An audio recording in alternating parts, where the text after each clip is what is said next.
Whew.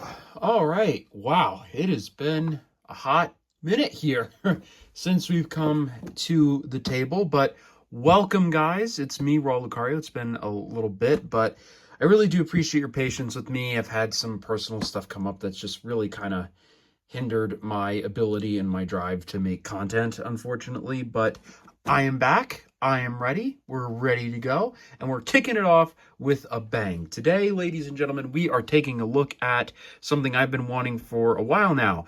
Studio Series 86 Thundercracker. Now, I know what you're thinking. This guy was new in January. Why the hell are you reviewing it in April? Well, the answer to that, aside from just, like I said, having personal stuff, is the fact that this guy has been like harder to get than toilet paper in COVID. He just is not in any store near me. And that is something I do want to touch upon in today's video a little bit, is the absolutely abysmal, like, just dog shit distribution that Hasbro's been having these past few eons. But I'm not going to get into it right now. In the meantime, though, he's looking pretty great in the box. Love the blue background there, kind of matches with them. Don't understand that giant Autobot logo here, though. Though, like I said, and I've had my problems with Age of the Primes before, while it is solid, and definitely will stand the test of time better than Legacy, because it doesn't have an open window like Legacy did. I still think the design of the boxes are kind of basic and boring, in my opinion. Like, they do the job, but kind of about it. But this guy's been a big deal because he is a Seeker mode that is finally not. So really, really cool to see, and I'm really excited to see what he feels like. So let me get him out of the box, see what I think about him, and come right back. Okay, so I've got my chance to fiddle around with him, and I also managed to get the old Earthrise mold out of storage so we can compare the two. Okay, are you ready for my comparison? Here we go. This is the king now.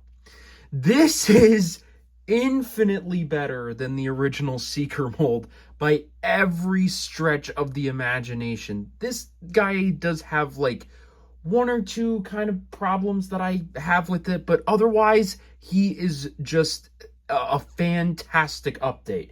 Whereas the original Seeker mold, which I launched across the room, has just a lot of issues with posability and proportions and greebling that is fine, but just kind of clutters the design for me.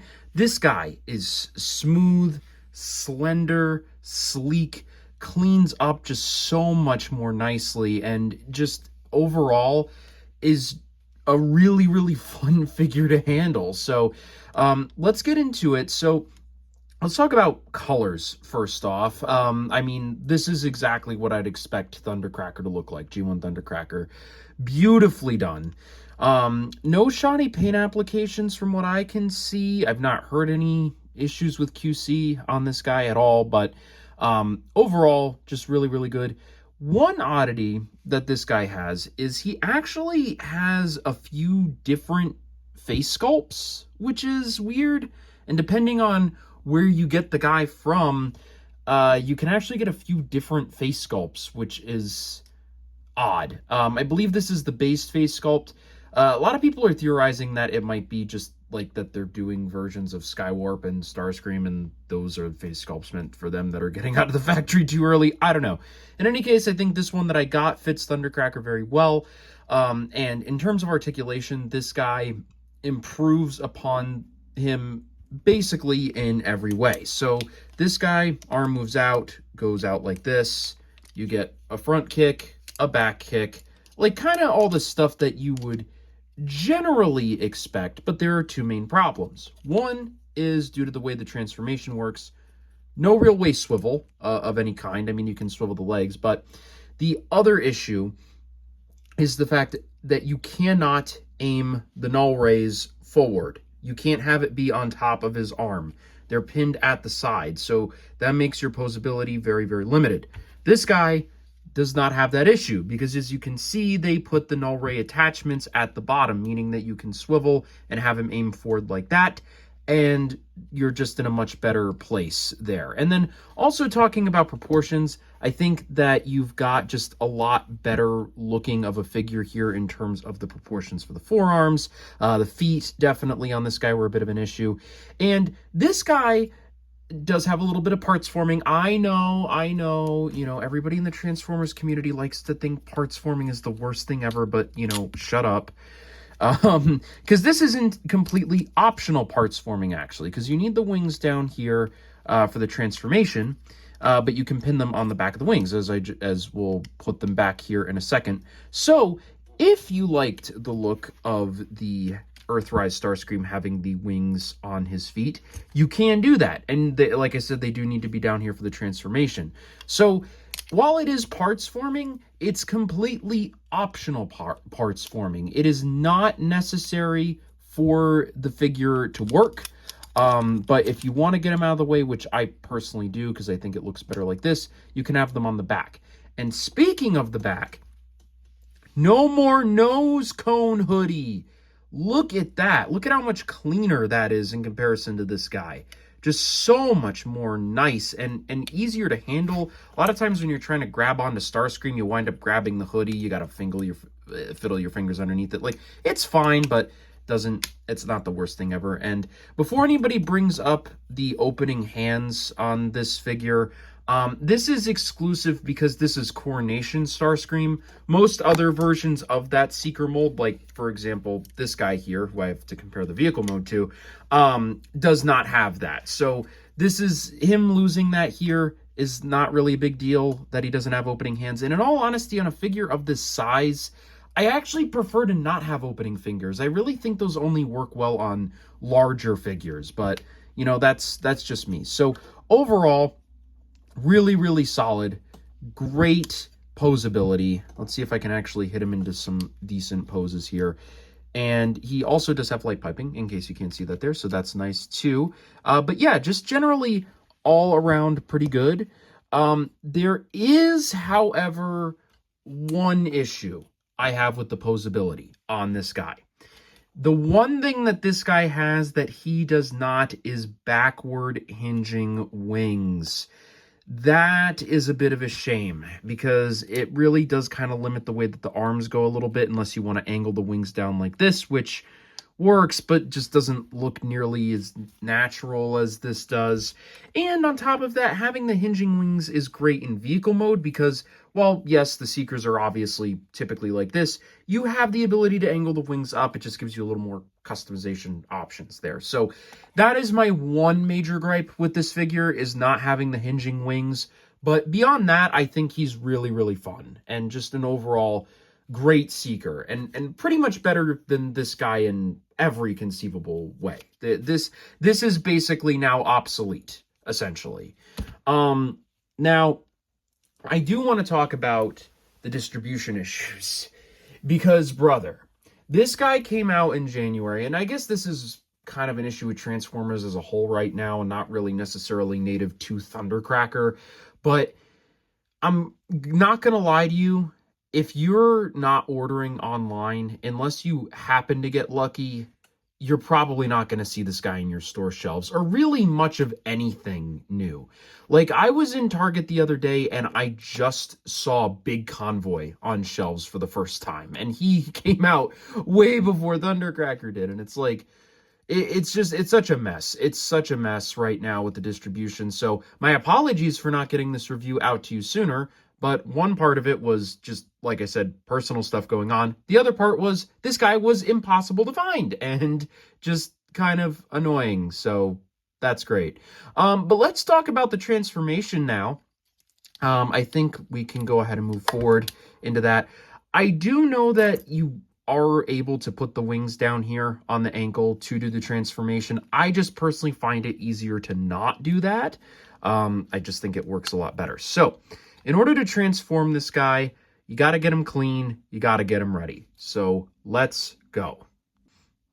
All right. Now that he's all cleaned up, basically, we're going to take the fists, and this is one part that is just infinitely easier than the Earthrise mold. For some reason, the opening hinges are just a nightmare. I don't know why.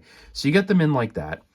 Then we open the wrist. So you do have this, which you can use as like an upward ab crunch technically, but it just doesn't lock into place too well, which is fine. But you want to unclamp that, and then we're going to lift this up. So it's like it all collapses in on itself. So you want to lift this up, and then you're going to angle Thundercracker's head in there like this.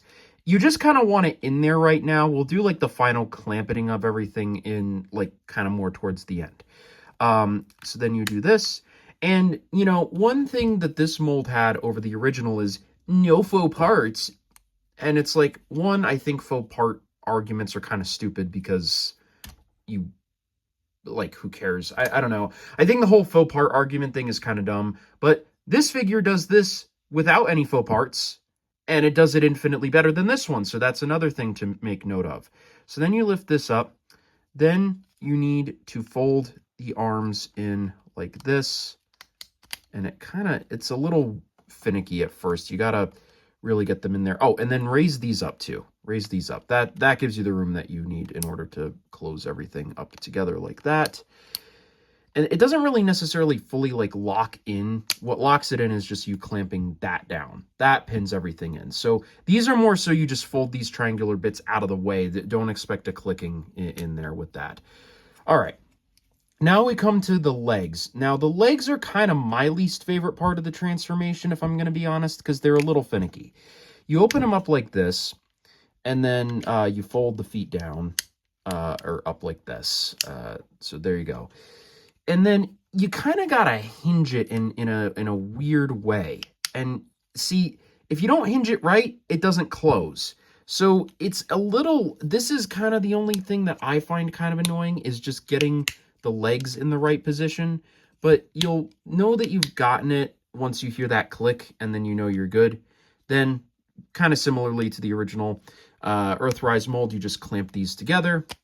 Then you're going to want to bring this down and around like that. And then this is kind of where you're just going to be shoving everything into place, getting those clickies. And there you go. And then now we're kind of more towards the end. So we're going to just flip around the wings like this. Not quite, because we need to now bring these back. So let's get these back into place. And so this is where you kind of would have like had them like this and you could swivel them up. I just find it easier to get them out of the way. And then there's a little peg and a little hole in there. You just want to click that into place like that. Do that on either side. And then once you have that, then you got to just kind of wiggle the wing until you can bring it down and then just lock everything into place. So I will admit the original transformation I do think is a little bit neater with its ring rotation, but otherwise I think this transformation is generally better in every way. This is just one part of it that's a little sketch, but you'll get it and into place like that. It's a little iffy, but yeah, it's just, you got to get that pin in first. That I didn't do that here. That's why we're having problems. So you got to get that pin in. Oops. Yep, like that. Ow. Like I said, it's a little finicky, and I'm still not 100% used to it. But you just got to feel around, and then there you go. You got it. It's in there now. We got it. So then fold these wings down like this, and then you got that in there. You also have to understand I have kind of big hands, so it's like sometimes transformations like this can be a little hard for me to do. But okay, there we go. Then it's like this, and then now you're pretty much done. The only thing that you would have left to do is, of course, like with every Starscream ever, taking the null rays and positioning them in the right place. And where this mold also does something that the original mold does not, you actually have landing gear. So you just grab that little tab there like that, pull that down, and there you go. Now, the version of this mold that I have to compare it to is the Conehead version, so it is a hair bit different, but it's basically the same thing. And again, here is my official comparison for the Earthrise mold versus the new Seeker mold. Okay, I'm not. That guy's QC issues. I'm not going to do that. But yes, ultimately, I do think this is by and far the better Seeker mold. The transformation process on this one, I think I enjoy this one a hair more, just in the fact that I am more familiar with it. I think once I get more familiar with this guy, I'm going to enjoy this one more. Ultimately, I think it just comes together way more nicely. And like I said, this guy does not have landing gear, and this guy does, which, yes, you technically don't need landing gear for a Seeker, but then what that leads to is this. This is annoying. We don't like this. This does not do that. We do like that. So, and then coming down to the underside, you've got, each one kind of has their own problems. This one, I think, feels more complete at the back because you have this nice big thing and you don't have this big open gap. But then this one succeeds at carrying out the proportions more towards the top of the plane. So I think just kind of looking at it from underneath, you just have a much better side profile with this one. And in terms of swooshability, it's there. It's 100% there. It works perfectly. No complaints here. This one had very good swooshability too, but this one is just infinitely better. And again, just bringing it back to the fact that this isn't a new Seeker mold and just talking about it being Thundercracker for a minute, overall, just really clean silhouette. And again, Thundercracker being one of my favorites, you just love the colors here. The blue just predominantly takes over the whole thing with little hints of the dark gray and the nice red stripes just really come together to give you a really nice color palette. And then it's just really, really nicely done. I guess the only big issue I have with the kibble is just the noticeable robot head here. But, I mean, otherwise, I think you've got a real winner here. This guy just is so great. I don't really have any issues here. He's just everything I would really want out of a Seeker mold at this scale. Being honest, I don't think we're going to get a Seeker scale, like a G1 Seeker at this scale that is this good, probably for like the next 15 years, if I'm being real. Not saying you need to get Thundercracker, because I mean, obviously everybody has their favorite Seeker, but whenever your favorite Seeker comes out using this mold or a retool of this mold, definitely pick it up. It is just so much better than the Earthrise in every conceivable way. And you know they're going to be reusing this mold probably for the next 7-ish years with various different Seekers that come out. So I think finding your favorite and getting him now is probably going to be your best bet here. But ultimately, yeah, this is the better mold. And just a really good rendition of Thundercracker. Because the other issue that a lot of people I don't think remember about Thundercracker is that with this mold, it was basically impossible to get him because he was sold in an exclusive 2-pack that was like kind of rare and hard to find with Skywarp. And it's like we finally have a version of Thundercracker SS86 scale that isn't crap and hard to find. So ultimately, I'm really excited for this. I'm going to say, just numerically, this guy probably gets like an 8 for me. Like I said, there are still a couple of issues, my biggest which of being the hingeless wings, and the fact that there are a little bit of oddities with the transformation that aren't my personal favorite. But ultimately, minor issues in comparison to the previous outing. So I still love this guy a lot. And I think an 8 is perfectly where I would want him to be. So thank you so much for watching this one, guys. It's been a treat filming it for you. And sorry for the wait. I've just been having a lot of lack of motivation to make videos these past few months, but I really appreciate your patience with me here. And if you guys do like this video, please leave a like, comment, and subscribe. It really helps the channel grow, and I will see you all in the next one. Bye now.